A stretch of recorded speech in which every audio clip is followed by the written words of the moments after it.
Estamos. No sé si ahí se puede ver bien las letras, ¿las pueden leer cada uno ustedes bien? Sí. Perfecto.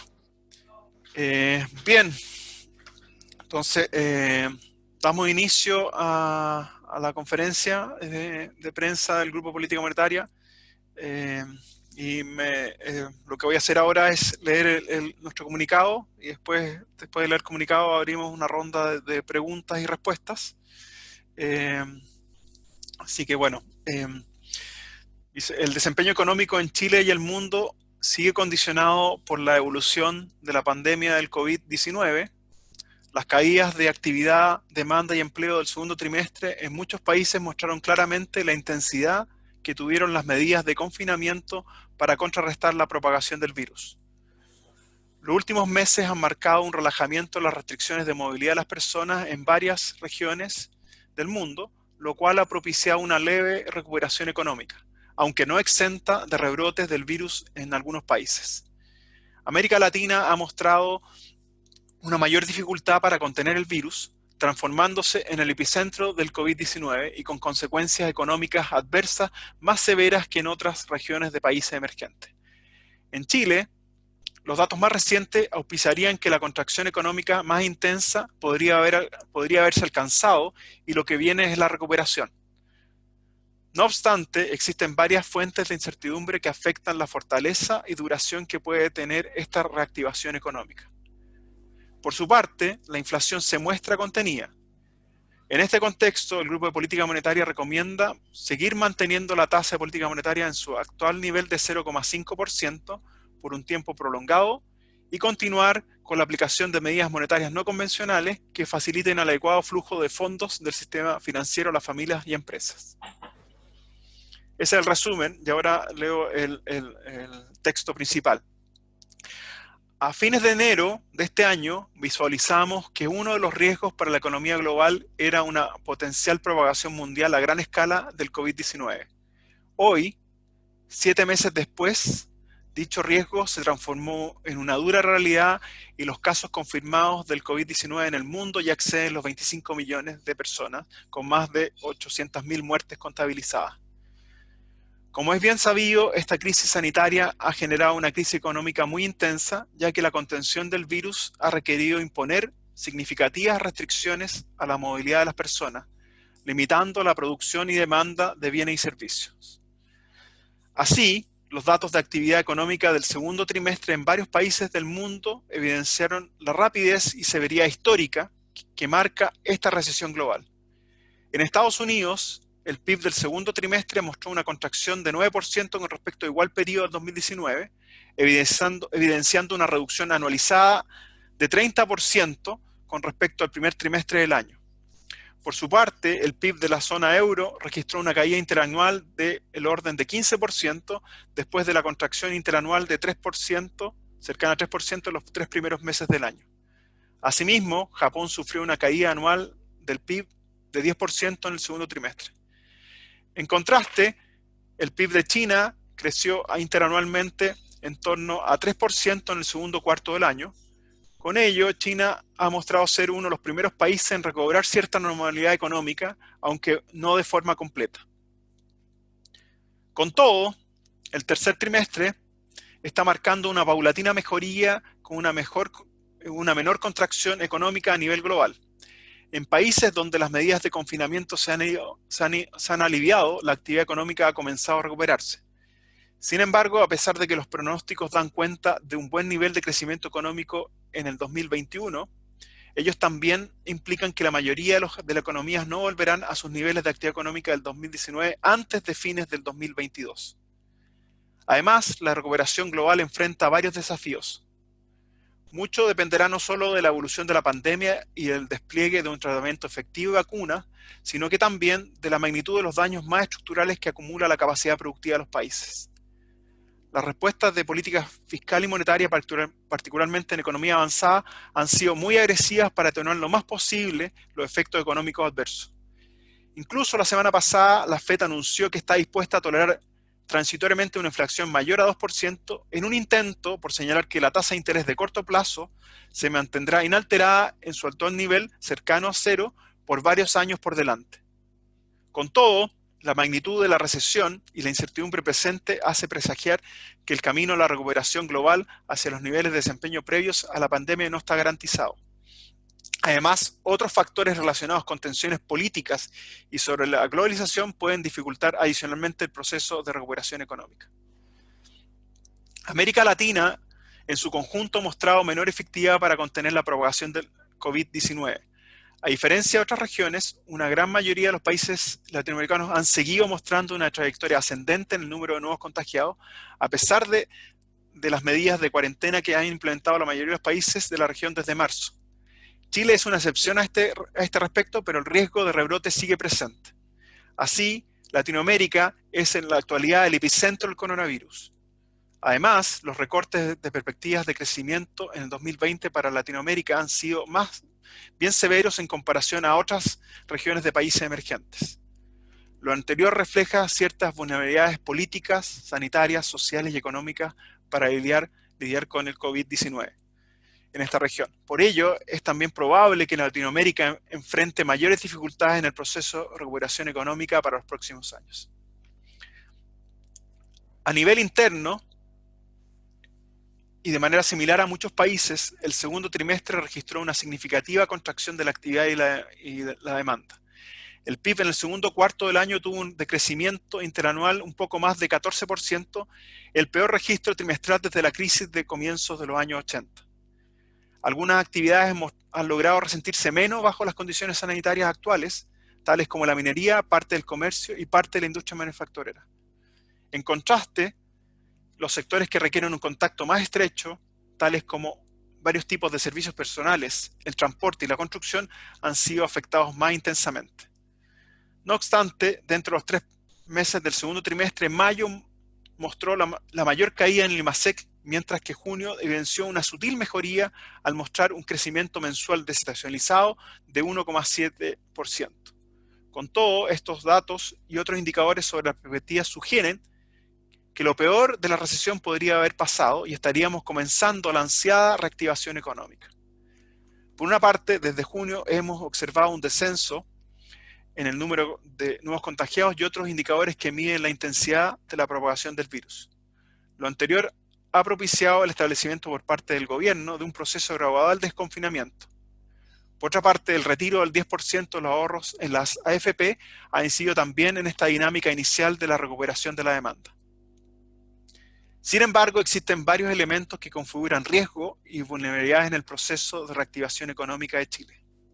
Primero, como la mayoría de los países, la evolución del COVID-19 y su forma de contención seguirá condicionando la producción y demanda de bienes y servicios tanto en lo que resta de este año como en el próximo. Con ello, la posibilidad de un alza de contagiados puede hacer retroceder el proceso de desconfinamiento y la consiguiente reactivación económica. Segundo, una vez que la ayuda económica del gobierno y los recursos del 10% retirados de la AFP se vayan diluyendo, la demanda interna dependerá en gran medida de los ingresos laborales. Por tanto, el deterioro marcado que ha experimentado el mercado laboral alerta sobre cómo se sostendrá la recuperación hacia adelante. En el trimestre mayo-julio, el empleo registró una caída de más de 20% en 12 meses, es decir, una destrucción neta de puestos de trabajo de en torno a 1,8 millones de puestos de trabajo, lo que afectó más profundamente al mercado informal.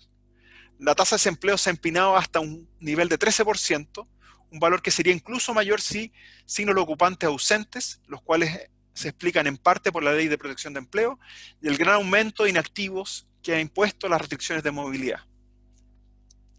Finalmente, preocupa la magnitud del impacto en el potencial productivo que puede tener la pandemia y otros desafíos políticos, sociales y económicos que enfrenta el país. Relacionado con lo anterior, es importante notar que recientemente el Comité Consultivo PIB Tendencial del Ministerio de Hacienda estimó un crecimiento promedio del PIB tendencial de 1,5% para el 2021, una cifra que es la mitad de lo que se preveía en agosto del año pasado para igual año. La inflación y sus expectativas se mantienen moderadas. A julio, la inflación del IPC mostró una variación anual de 2,5%, mientras que la variación anual del IPC que excluye alimentos y energía se situó en 1,8%. En contraste, el precio del alimento ha mostrado un aumento significativo en los últimos meses. Por su parte, aunque el precio del dólar se está mostrando mayor volatilidad, su trayectoria actual no parece modificar sustancialmente la dinámica inflacionaria hacia adelante. Luego que el dólar se ubicara en valores mínimos del año, cerca de 755 pesos a fines de julio, el valor de la moneda ha fluctuado en torno a un rango de los 780 pesos por dólar en la última semana.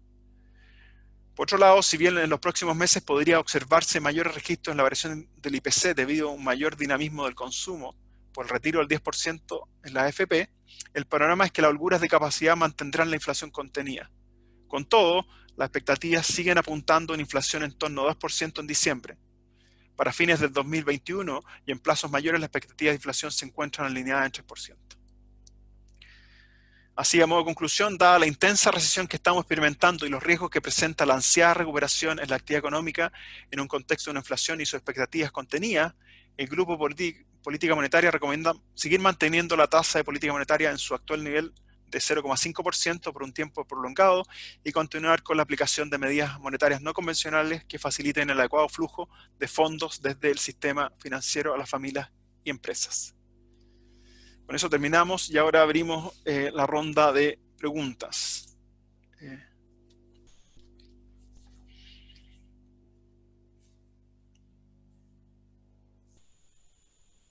No se ve alguna pregunta, no sé si en el chat tampoco no hay ninguna pregunta por ahora.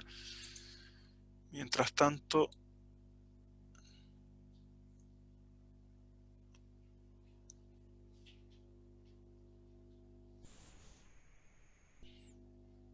no sé si algunos miembros del comité quieran agregar algo mientras esperamos que se aparezcan las preguntas. Yo Guillermo. creo que estaba muy claro el comunicado, digamos, como que ha completado todos los aspectos necesarios, ¿no?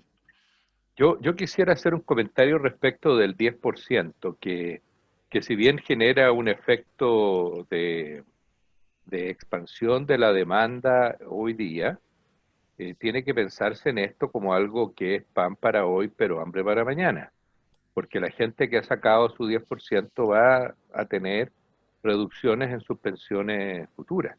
En ese sentido, yo creo que es una medida que tiene un costo importante, que hubiese sido preferible haber intensificado transferencias fiscales, que hubiesen podido lograr un efecto similar en la demanda, estar mejor focalizadas y no tener un impacto negativo en las pensiones futuras. Pero eso es una de las preocupaciones que tengo, que quería hacer notar, que son laterales, digamos, a la discusión misma de la política monetaria. Bien, aquí hay una pregunta que dice de María José, una pregunta respecto a si visualizan un eventual programa de relajamiento cuantitativo por parte del Banco Central en el corto plazo.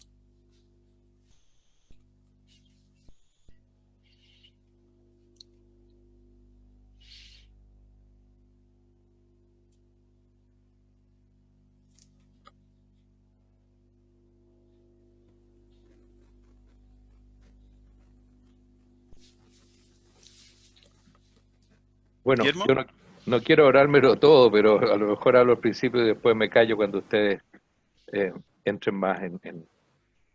Creo que en estos momentos el apoyo de la demanda agregada tiene que venir más que nada por el lado de la política fiscal, y de hecho creo que así está aconteciendo. Y la política monetaria debería ser solamente un facilitador, en el sentido de que si los efectos de la política fiscal empiezan a significar un alza en las tasas de interés, un aumento de la liquidez por acciones cuantitativas del Banco Central podría evitarlo y así maximizar el efecto expansivo de la política fiscal. Esto, al menos mientras estemos en esta etapa en que existe una amplia brecha negativa del PIB y el nivel de actividad está muy por debajo de la capacidad de la economía y el empleo muy por debajo de lo que nos acercaría a una tasa normal, natural de desempleo. Así yo lo veo, pero como las tasas de interés uno las sigue viendo tan bajas, como que no hay un llamado digamos, de urgencia al Banco Central para actuar. Confío que el Banco Central, en la eventualidad que esto suceda, como fue de hecho la amenaza con el 10%, pero al final esa se diluyó, vaya a actuar para permitir mantener tasas de interés reducidas por lo menos en toda esta etapa de fuerte recesión y bajo uso de los recursos productivos.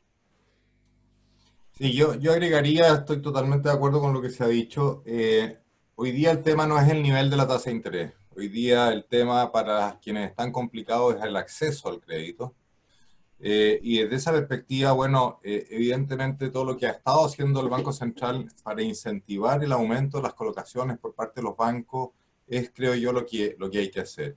Concuerdo con lo que dice Guillermo en el sentido de que es el turno, sobre todo a partir del próximo año, con más intensidad de la política fiscal, con un foco muy importante en la recuperación del mercado laboral.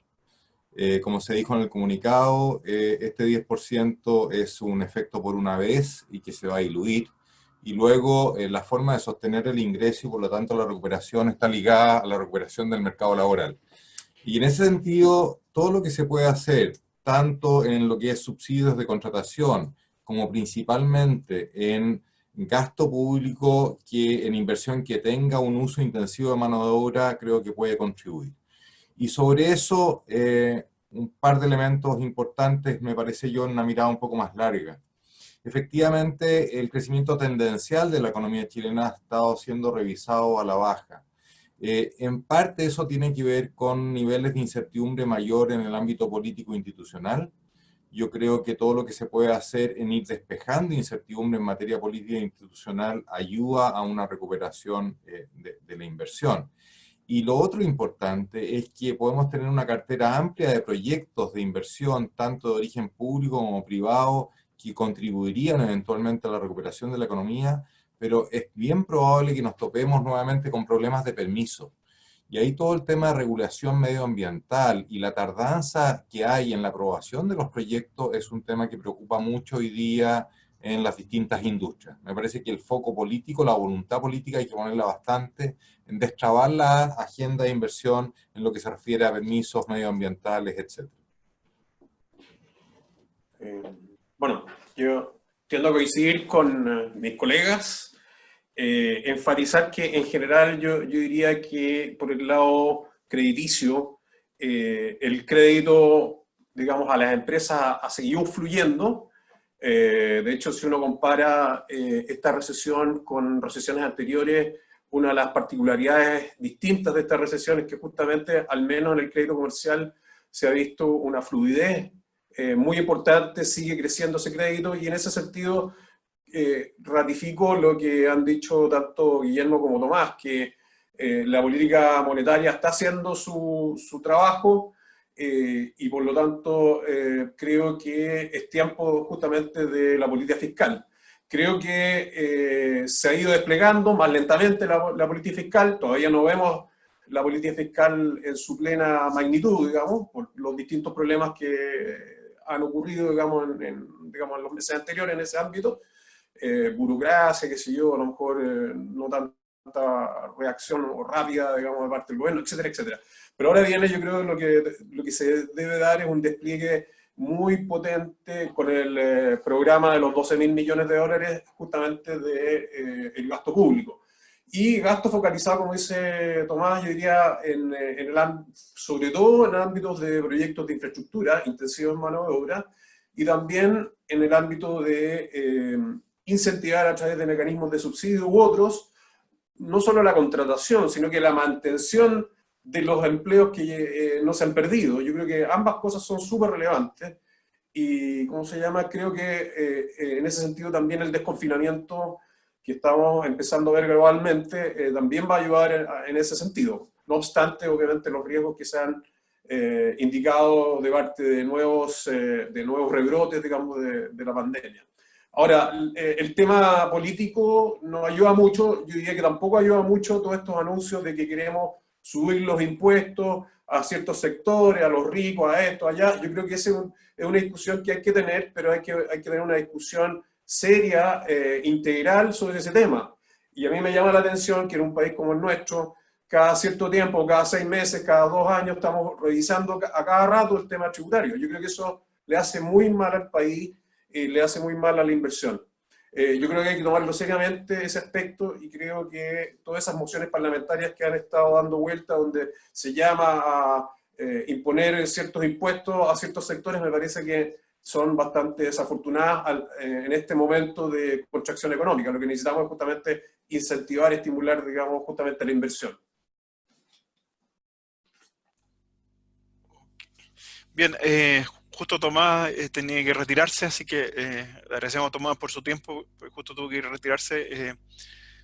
Quizás lo único para complementar esta primera pregunta, solamente agregar, incluso hace 2 meses atrás yo habría sido más partidario a lo mejor de revisitar este mínimo técnico de Juan Pablo, tu micrófono.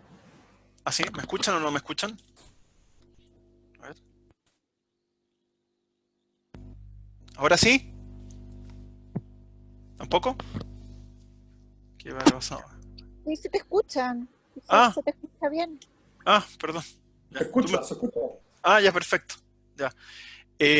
Solamente para complementar entonces lo que decía yo hace unos meses atrás, antes del retiro del 10%, quizá habría incluso estado en la postura de revisitar el mínimo técnico de la tasa de interés de 0,5% del Banco Central. Después del 10%, como que esa discusión yo creo que se diluye. Y lo mismo pasa con la necesidad de corto plazo de un relajamiento cuantitativo, en la medida que tenemos todavía ese 10% dando vuelta. Por lo tanto, eso no significa que más adelante sea necesario dar un apoyo por parte del Banco Central, pero yo creo como en el corto plazo, como algo inminente, no se ve como algo tan necesario todavía, ¿ya? Como eso para complementar.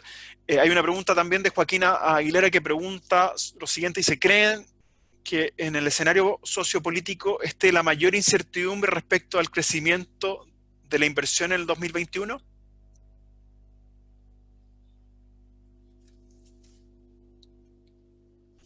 Carlos, Guillermo, si quieren.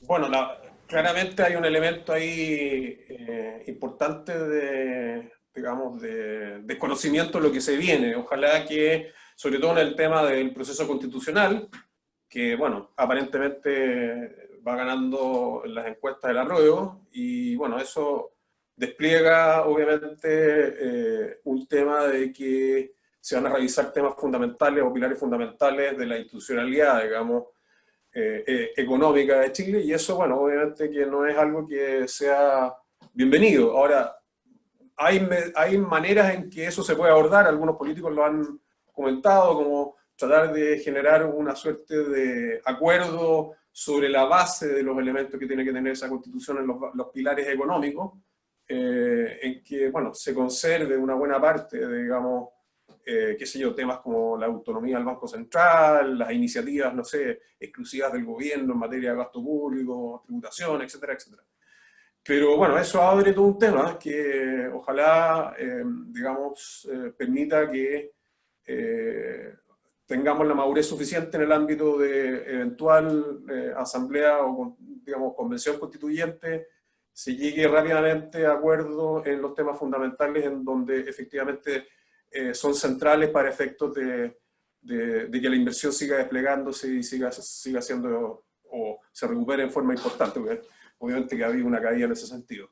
Eso yo diría, bueno, obviamente que me da la impresión que una buena parte de Chile también está de acuerdo con el tema de la propiedad privada, digamos, pero hay algunos que no, y entonces ahí también eso genera cierta incertidumbre.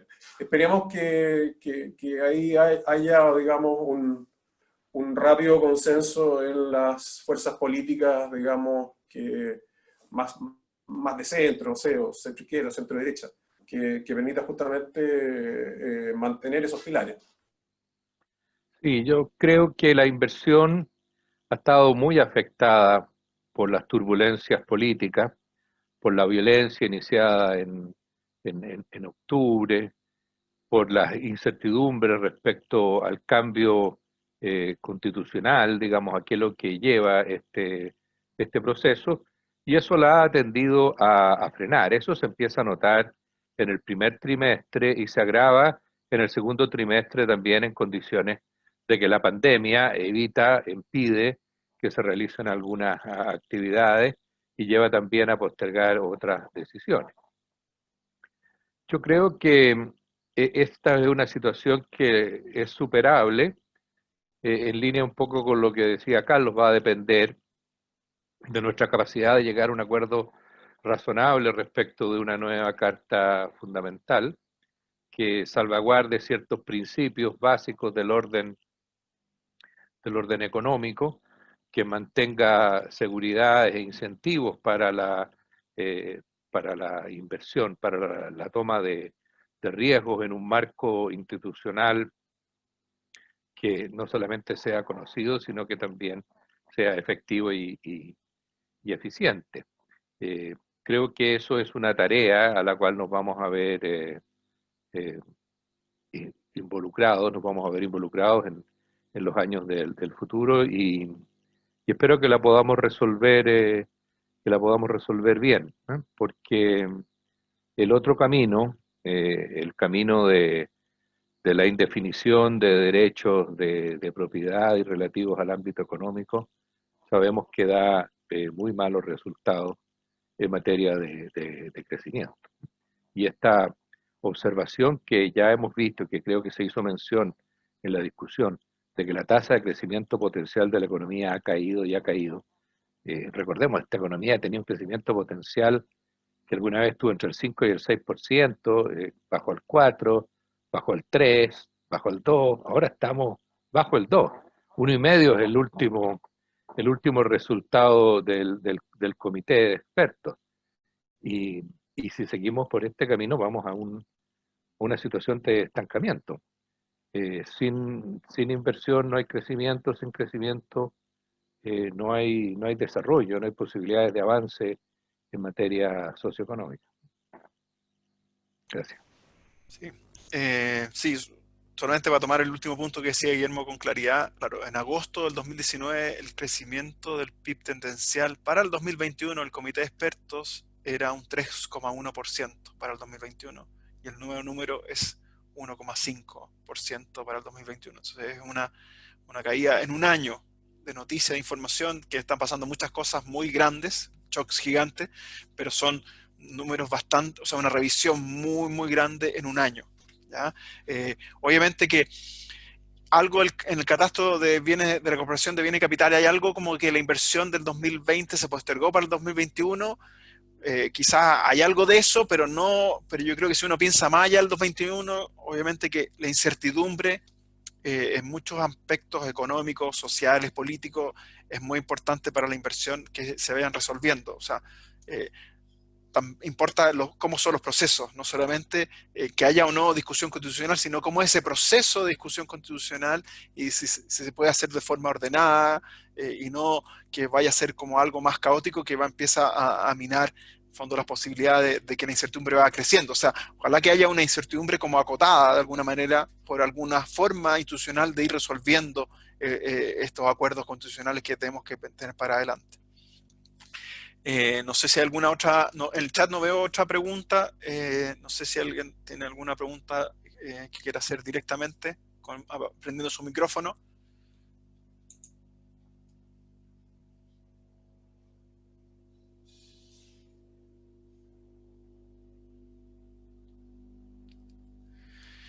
Bien, entonces con eso damos por terminada la conferencia de prensa. Muchas gracias a todos por su participación, muchas gracias a Tomás, Carlos, Guillermo, especialmente gracias a Guillermo por todos sus comentarios al borrador inicial y nos veremos para la próxima oportunidad. Muchas gracias a todos. Muchas gracias a ti, Juan Pablo, muy bueno el comunicado. Suerte. Gracias, Juan Pablo, gracias a mis colegas y gracias a ustedes por... Saludos a todos los periodistas que asistieron. Gracias. Hasta luego. Chao. Chao.